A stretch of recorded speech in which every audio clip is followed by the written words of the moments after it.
हाय दोस्तों।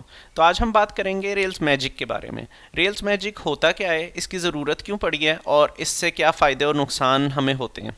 तो जिस तरह से अगर आप रेल्स की ऑफिशियल डॉक्यूमेंटेशन की तरफ जाएं तो आप देखेंगे कि रेल्स की फ़िलॉसफी में एक पॉइंट लिखा होता है। एक तो don't repeat your self first point है, जो कि ड्राई प्रिंसिपल, ये कोडिंग का एक जनरल प्रिंसिपल है।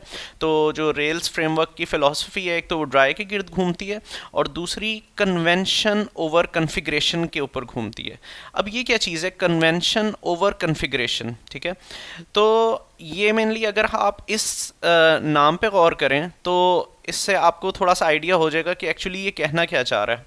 तो आपको अगर आसान अल्फाज में इसे बताएं तो हम इसे इस तरह से कह सकते हैं कि जो भी स्टैंडर्ड्स फॉलो होते हैं वेब डेवलपमेंट के अंदर, उनको ज़्यादा तरजीह दी जाए, उनको ज़्यादा प्रायोरिटी दी जाए कन्फिग्रेशन के ऊपर। यानी कन्फिग्रेशन का मतलब आप कह सकते हैं ability to change, ability to customise.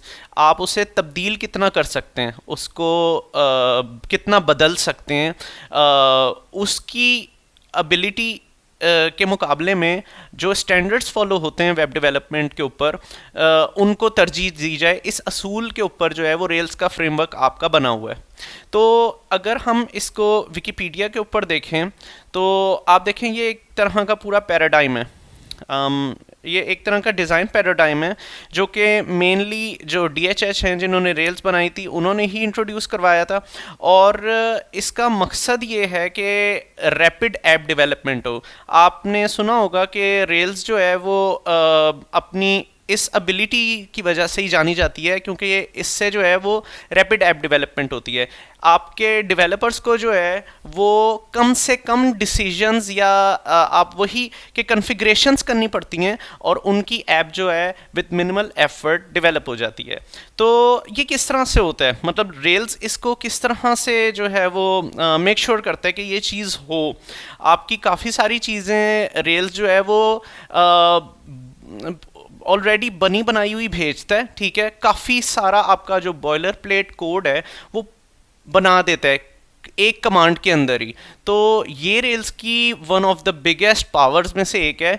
तो आप इसे इस तरह से मैनिफेस्ट कर सकते हैं, देख सकते हैं कि आप अगर जो है रेल्स की डॉक्यूमेंटेशन में स्कैफोल्डिंग का कॉन्सेप्ट देखें ना, तो ये आपको ना सारा स्ट्रक्चर बनाकर दे देता होता है। और ये आपको इतना ज़्यादा कोड नहीं करना पड़ता। जो आप फ्यूचर में कोड करेंगे वो पहले से ही जो है वो करके दे देता होता है। इसकी एक एग्जांपल देख लेते हैं। हम आते हैं अपने टर्मिनल के ऊपर और यहाँ पर हम एक कमांड लिखते हैं रेल्स स्कैफोल्ड की, रेल्स जनरेट स्कैफोल्ड। जी एक्चुअली जनरेट के लिए स्कैफोल्ड हम प्रोड्यूस करने जा रहे हैं और पोस्ट का मेनली स्ट्रक्चर बनाना चाह रहे हैं। तो जैसे ही हम कमांड एंटर करेंगे ये कुछ बैक एंड पे चीज़ें करेगा और जिस तरह से आप देख रहे हैं कि इसने पूरा का पूरा स्ट्रक्चर बना दिया।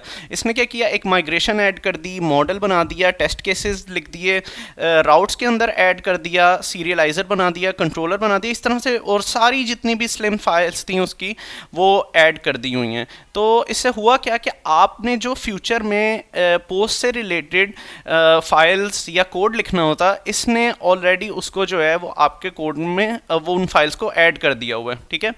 अब आखिरी पॉइंट पे चलते हैं कि इसके फ़ायदे या नुकसानात क्या हैं।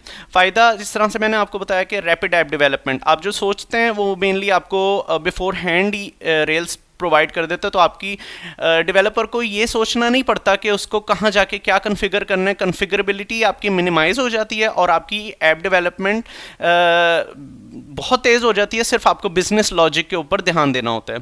और आप इसके जो नुकसान हैं उसमें आप कह सकते हैं कि क्योंकि आप कन्वेंशन को ज़्यादा इंपॉर्टेंस दे रहे हैं ओवर कन्फिगरेशन, तो आप जो कन्फिगर कर सकते हैं, आपने देखा कि इसमें बहुत सारी ऐसी फाइल्स भी जनरेट हो गई जो कि मुझे नहीं चाहिए होंगी।